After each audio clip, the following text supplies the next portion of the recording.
Ghislain. Alors, bonjour, je suis professeure à l'Université du Québec en Outaouais. Et puis, cet après-midi, je vais vous présenter les résultats très préliminaires de l'étude qu'on est en train de réaliser avec la communauté de Ouachat-Macmillan-Tenam sur la question de l'adoption coutumière. Une étude que je réalise en collaboration avec Sébastien ici. Nadine et ma collègue Rayla qui est assise là-bas et une super étudiante Maude Levasseur qui est aussi là et qui participe là, avec moi à faire la collecte de données. Alors, je vais présenter ma présentation d'abord en revenant un petit peu sur la genèse du projet et puis vous préciser un peu les objectifs qu'on souhaite atteindre. Je vais parler, dire quelques mots sur la méthodologie qu'on a privilégiée et les participants qu'on a rencontrés. Et je vais par la suite vous présenter là, vraiment très brièvement les premiers résultats. Et vraiment, c'est à chaud là, parce qu'on n'a pas encore mis en verbatim l'ensemble des entrevues. Là, c'est vraiment ce qui nous est resté là, suite aux 2 semaines qu'on a passées ici au mois de mai dernier.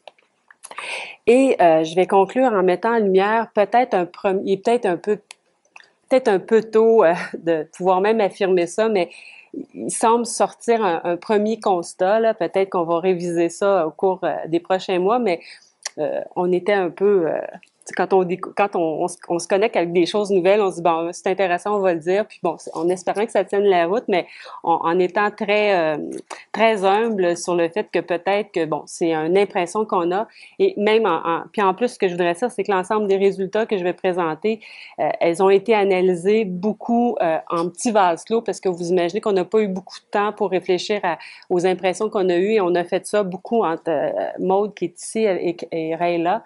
On n'a pas eu le temps de valider, bon, avec Nadine ou avec Marie-André aussi qui travaille très, très fort. J'ai oublié de te présenter Marie-André, mais c'est c'est la personne du projet. Si on n'avait pas Marie-André, on serait pas ici aujourd'hui. Alors, on n'a pas eu le temps de valider ces impressions-là. Alors, c'est en toute humilité, peut-être que en confrontant dans les prochains mois nos impressions, nos analyses, on arrivera à autre chose. Alors, je veux vraiment que vous compreniez que ce qu'on vous présente, c'est vraiment là pratiquement quelque chose de puéril. Là. Alors, c'est pas peut-être ça pourrait changer dans le futur. Bon, je vais arrêter de m'excuser et puis je vais y arriver. Avant de commencer notre recherche, je voulais quand même aussi vous dire qu'on était conscient que la famille et nous, elle avait beaucoup changé au cours des dernières décennies. On était conscient de ça, notamment parce qu'on a un peu forcé les familles autochtones et naturellement les familles et nous à rentrer à la vitesse grand V dans la modernité. Et donc, nécessairement, ces bouleversements-là ont bien sûr influencé et profondément modifié les modes de vie de la famille actuelle et nous. Sauf que on partait du principe que même si ces bouleversements-là ont modifié la vie, euh, on partait du principe que la famille et nous, comme toutes les autres familles autochtones, vont pas nécessairement évoluer dans le même sens que les familles québécoises. Et ça, c'est un peu notre présupposé à nous. Ce présupposé-là, je l'ai aussi en grande partie fondé sur des recherches précédentes que j'ai faites avec les Inuits et avec d'autres communautés autochtones euh, et d'autres chercheurs qui tentent plutôt de dire que les familles sont bien sûr en train de reprendre, les sociétés autochtones sont en train de reprendre leur vie en main, leur projet de vie, et ils le font d'une manière très pragmatique. Bien sûr, ils sont inscrits dans la modernité, mais ils le font d'abord et avant tout en s'appuyant sur leurs valeurs, sur leurs croyances, sur leur mode de vie, tout en ne tournant pas le dos à ce qui arrive de la modernité. C'est comme s'ils prennent un peu Madame Belfer disait ce matin, on prend un peu le meilleur des deux mondes. Et donc, même si la famille nous évolue, puis qu'elle est influencée par la modernité, on partait de l'idée que les Inuits, les familles, continuent d'être aussi grandement influencés, puis ils sont pas juste déterminés par notre modernité, mais aussi influencés par leur propre mode de vie, par leurs croyances, leurs traditions, et donc que l'adoption coutumière, pour nous, avant même qu'on commençait, on partait avec l'idée qu'elle devait encore être là, être présente, et on était un peu plus curieux de dire, mais maintenant, comment elle se vit? Et là, ça fait peut-être un peu pas de sens, mais finalement, l'objectif de ce projet-là, c'était surtout de faire connaître et valoriser la pratique culturelle d'adoption coutumière. On voulait, et c'est pour ça qu'on s'est associés, parce que moi, je suis une travailleuse sociale de formation, je suis pas une juriste et je vais vraiment pas vous parler avec le jargon des juges, mais pour être capable d'identifier les cadres juridiques et institutionnels qui favoriseraient cette reconnaissance-là, on s'est adjoint un chercheur éminent sur cette question-là qui est Sébastien. Et dans un troisième temps, ce qu'on souhaiterait faire, c'est arriver à déterminer une structure qui pourrait permettre de soutenir cette tradition-là au sein du système de protection des enfants. Alors, c'est probablement notre troisième objectif ultime de cette étude-là. L'approche qu'on a privilégiée, c'est l'approche biographique qui est basée sur des récits de pratique.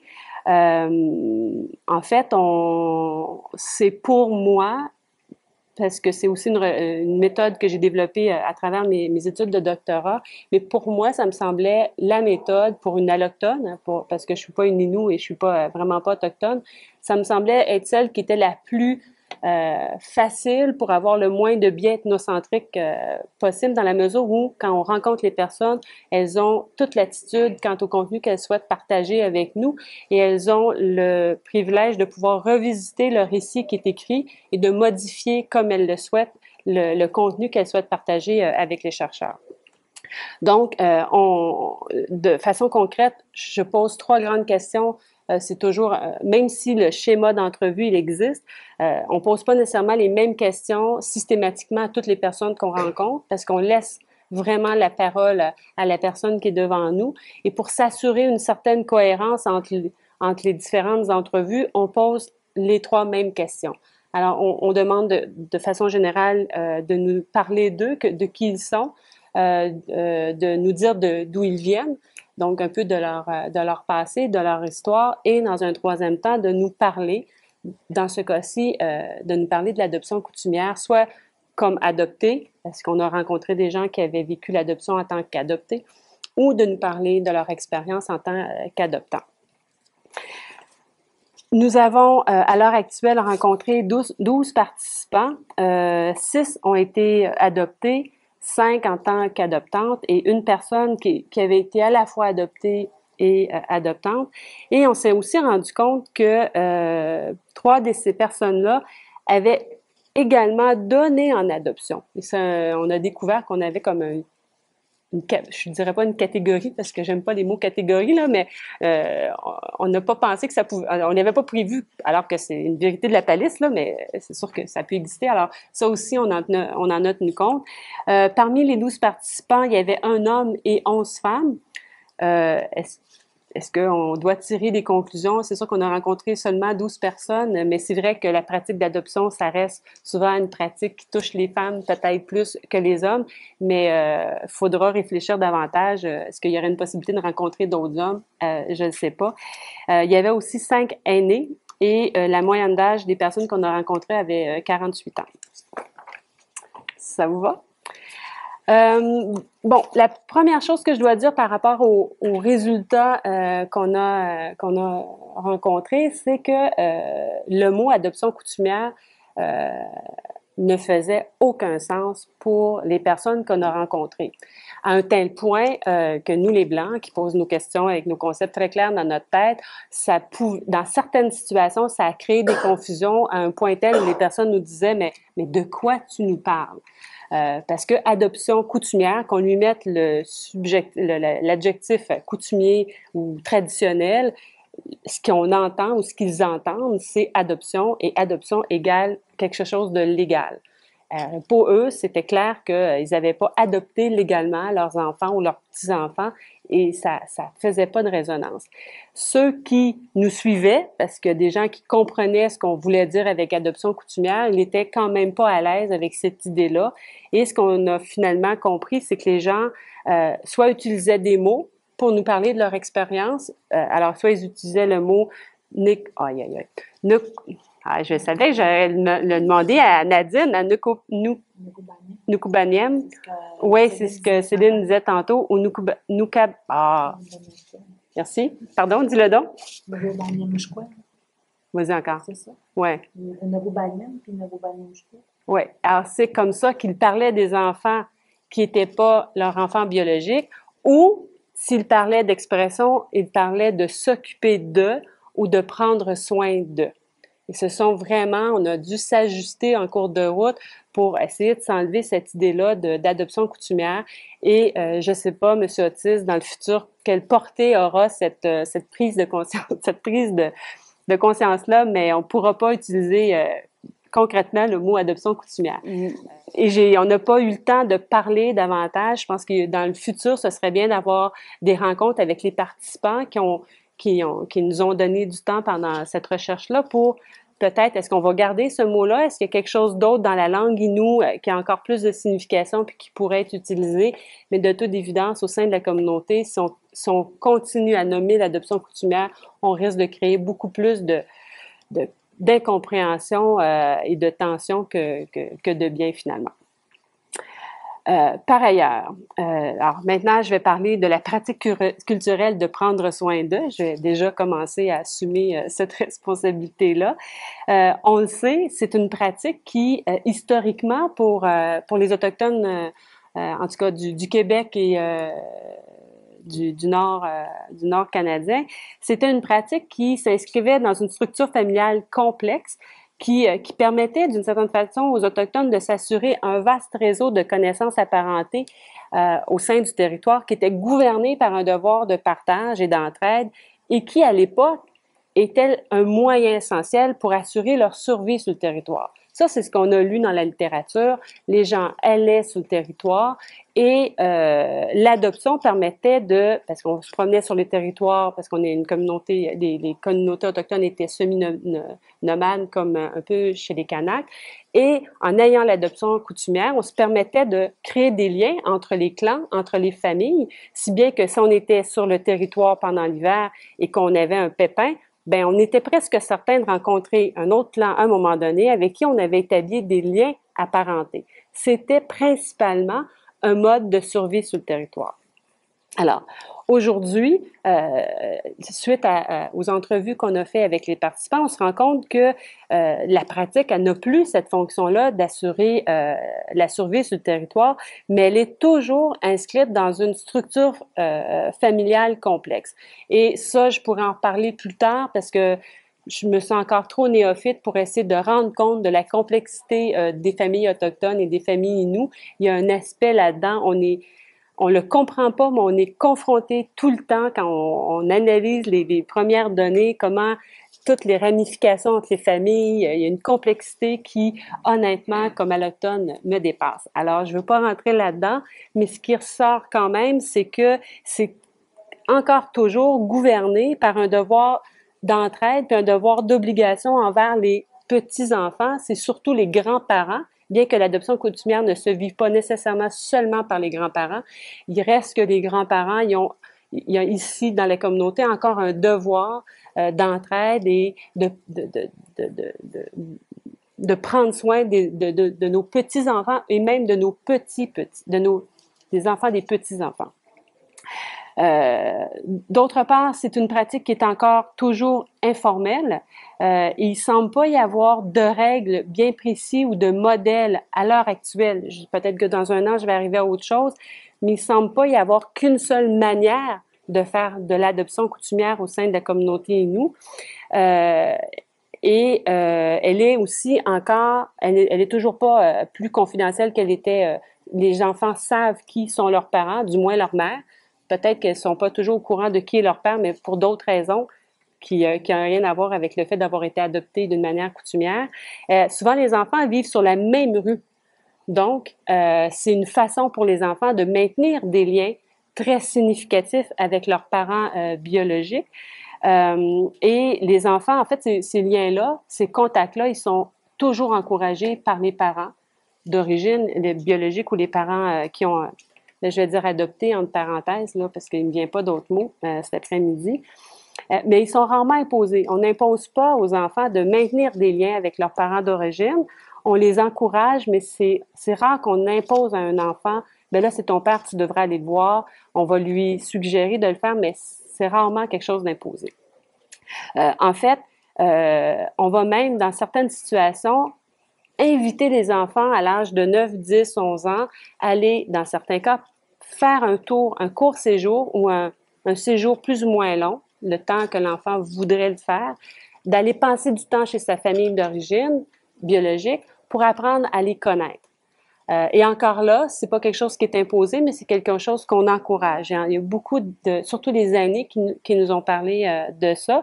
Et les adoptés, donc les adultes qui ont été adoptés dans le passé, nous parlent aussi de cette expérience-là qui leur a permis, dans certains cas, de dire, ben, je comprends mieux pourquoi j'ai été adopté et ça me fait, et maintenant je suis content ou ça répond à mes questionnements, puis je suis contente de revenir puis de rester avec ma famille adoptive. Ou ça pourrait être l'inverse, là.